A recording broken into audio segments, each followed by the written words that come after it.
मैं नदीम लारी ब्लैक बाबू मीडिया से।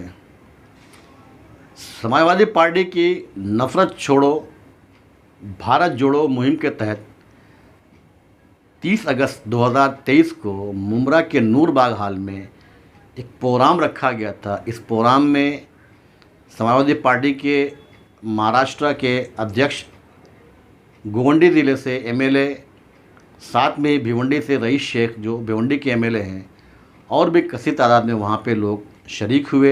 ये प्रोग्राम नफरत छोड़ो भारत जोड़ो एक मुहिम अबू आसिम आज़मी ने समाजवादी पार्टी के बैनर से चलाई है। इस सिलसिले में महाराष्ट्र के कई शहरों में इसके प्रोग्राम हुए। अबू आसिम आज़मी ने एक मुहिम छेड़ी है। आज के दौर में जिस तरह से हेट स्पीच को लेकर के जिस तरह से नफरत का माहौल पैदा किया जा रहा है, जगह जगह पे हेट स्पीच को लेकर के मुसलमानों के कत्लेआम के लिए अजानों में पाबंदी और इस तरह से बहुत सारी ऐसी चीज़ें हैं, लफ्ज़ जिहाद है, इन सारी बातों को लेकर के जिस तरह से अक्सरती फ़िरका मुसलमानों पर हमलावर हो रहा है।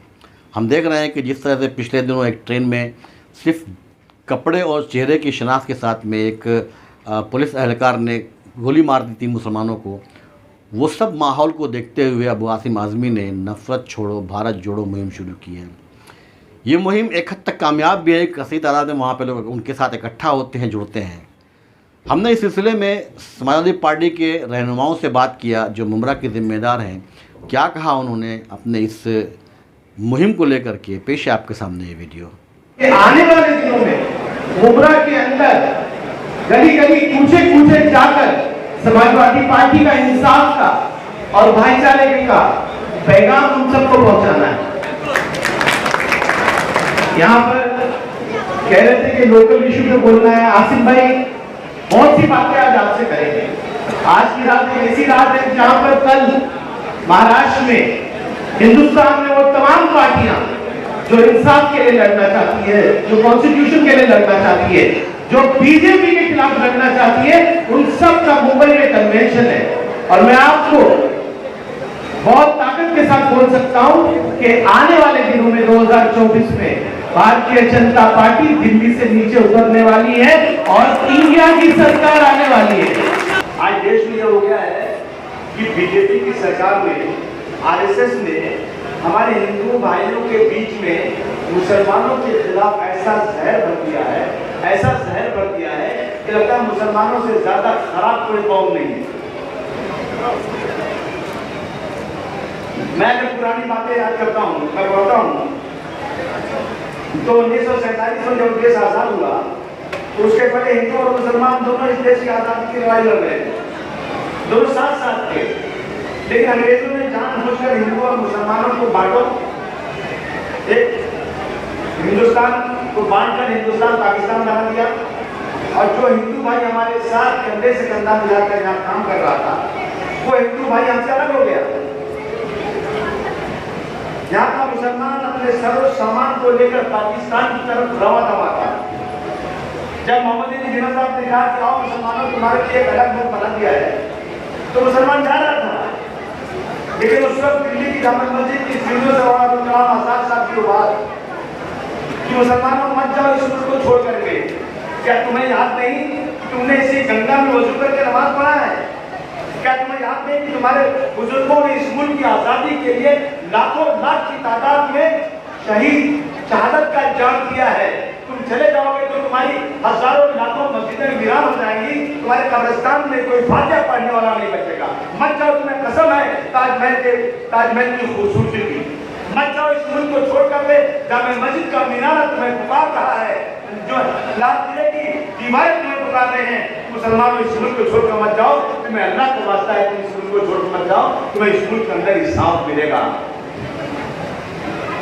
हम जितने लोग बैठे हमारे बाप दादा नहीं रहते पाकिस्तान, हमने पाकिस्तान मुर्दाबाद का, हिंदुस्तान जिंदाबाद का। और जब भी इस मुल्क में जरूरत पड़ी खून देने की, मैं कसम खाकर इन फिरका परस्तों कहना चाहता हूं कि तुम जो आज वफादारी की हमसे जमीन मांगते हो, और मैदान में तुमसे बहुत ज्यादा हमारे पुरखों ने अपनी जान देकर इस मुल्क के लिए अपना काम किया है, ये तुम भूलो मत। कद्दार को हमसे सर्टिफिकेट मांगेगा। मन्नान भाई, नफरत छोड़ो भारत जोड़ो, ये मुहिम अबू आसिम आज़मी समाजवादी पार्टी का काफ़ी दूर चला रही है। अब तक जनता पे इसका क्या असर आया है? भाई देखिए, हमारा काम है लोगों को जोड़ना, हमारा काम है मोहब्बत का पैगाम देना। जिस तरह से बीजेपी वालों या बजरंग दल वालों ने नफ़रत का पैगाम देते देते आज पूरे देश में नफ़रत का माहौल बनाया, तो आज हम भी शुरू किए हैं आज़ाद मैदान से, फिर मालेगांव से, यहाँ तक हमारे नेता आए मुबरा से, तो हम पैगाम का माहौल शुरू करेंगे। आज नहीं तो कल लोगों तक ज़रूर पहुँचेगा, ज़रूर असर पड़ेगा। देखिए, आसिम साहब ने ये भी कहा कि हम चाह रहे हैं मुबरा कौसा कि आज आवाम को देख कर जिस तरह से आवाम का सहयोग मिला, जिस साथ मिला, और मैं बार बार बोलता हूं कि मुबरा जिस तरह से भिवंडी और गोंडी के बीच में पड़ता है, भिवंडी में हमारा आमदार है, गोंडी में भी हमारे आमदार, हमारे नेता खुद हैं। हम समझ रहे हैं और हम चाह रहे हैं, और हमारी जनता की भी हम समझ रहे हैं, यही आवाज़ होगी कि मुबरा से भी जो है एक आमदार अगले विधानसभा में एक विधायक विधानसभा में पहुँचे। तो उलमा को टारगेट किया है आसिम भाई ने।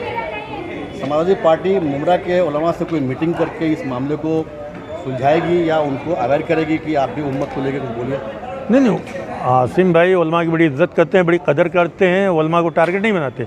उनका कहने का मकसद ये था कि सिर्फ हम नमाज करेंगे तो हमारा काम, हमको जो है आज समाज में भी आकर के, हमको राजनीति में भी आके हमको हिस्सा लेना चाहिए। नमाज तो हमारे ऊपर फ़र्ज़ है, नमाज तो पढ़ना ही पढ़ना है, लेकिन सिर्फ नमाज से नहीं, हमको अपना हक़ लेना होगा तो हमको मैदान में आना पड़ेगा, हमको हक़ लेने के लिए लड़ाई लड़नी पड़ेगी। वो ये चाह रहे हैं कि जिस तरह से आसिम भाई भी नेता नहीं थे, लेकिन हालात ने उनको नेता बना दिया, तो इस तरह से हालात आते रहे, आज भी आ रहे हैं हालात, हमारे कौम पर सबसे ज़्यादा आ रहे हैं, सबसे ज़्यादा मुस्लिम बिरादरी पे हालात आ रहे हैं, तो उस हालात से निपटने के लिए हमको राजनीति का हिस्सा बनना चाहिए, उनका ये कहना है। ज़ेबा, आप एक महिला हैं, मुल्क में महिलाओं को लेकर के जिस तरह से माहौल बन रहा है, बनाया गया है, नफरत छोड़ो भारत जोड़ो की ये मुहिम, उस पर कितना असर करेगी? देखिए, नफ़रत छोड़ो भारत जोड़ो का मुमरा पे जो है वो बहुत अच्छा असर पड़ा है। हमारे साथ में ऑलरेडी आज जो है बहुत से तादाद में लोग हमारे साथ में आज जुड़े हैं। और रहा सवाल है कि भाई नफ़रत छोड़ो भारत जोड़ो, तो जिस तरीके से बाहर पूरे इंडिया का आरएसएस वगैरह जो है, बजरंग दल है, ये लोगों ने हमारे हिंदुस्तान का जो माहौल ख़राब किया है। हम अम्बेडकर के संविधान पे चलने वाले लोग हैं, हम गंगा जमुना तहज़ीब पे चलने वाले लोग हैं, और ये जो आरएसएस है और बीजेपी वाले हैं, ये पूरे हिंदुस्तान में आज आप देख रहे हो मणिपुर जल रहा है, गुजरात में जो दंगे हुए, ये सब मतलब बीजेपी का प्लान होता है। हर एक इलेक्शन से पहले उनका जो है ना एजेंडा होता है कि भाई यहाँ के लिए ये प्लान करना है, इधर के लिए प्लान करना है, और उस बेस पे वो इलेक्शन जीती है। उनके पास में हिंदू मुस्लिम के मुद्दे के अलावा कोई मुद्दा ही नहीं है, और वो चीज़ करके ही वो इलेक्शन जीत रही है, और वो यही माहौल मुमरा में भी बनाने की कोशिश कर रही है। लेकिन अल्हम्दुलिल्लाह हमारे जो यहाँ के जो भाई लोग हैं, जिन्होंने जो भाईचारा बनाया हुआ है, वो इनकी बातों में ना आते हुए ये अपना जो है संविधान पे चलते हुए ही हमारे जो है फैसला लेंगे। अभी जो वीडियो दिखाया गया था हेट स्पीच को लेकर, मुल्क में नफ़रत छोड़ो भारत जोड़ो की जो मुहिम चल रही है आपकी पार्टी की तरफ से, इससे कितना असर पड़ेगा इस हेट स्पीच पर? इससे असर ये होगा कि जब हम रोड पे निकलेंगे और उसके ख़िलाफ़ हम, आसिम भाई ने जो है आज़ाद मैदान में जो पहला प्रोग्राम किया नफ़रत छोड़ो भारत जोड़ो और हेट स्पीच पे, तो उन्होंने कहा कि राज्य सरकारें इसके ख़िलाफ़ कानून बनाएं।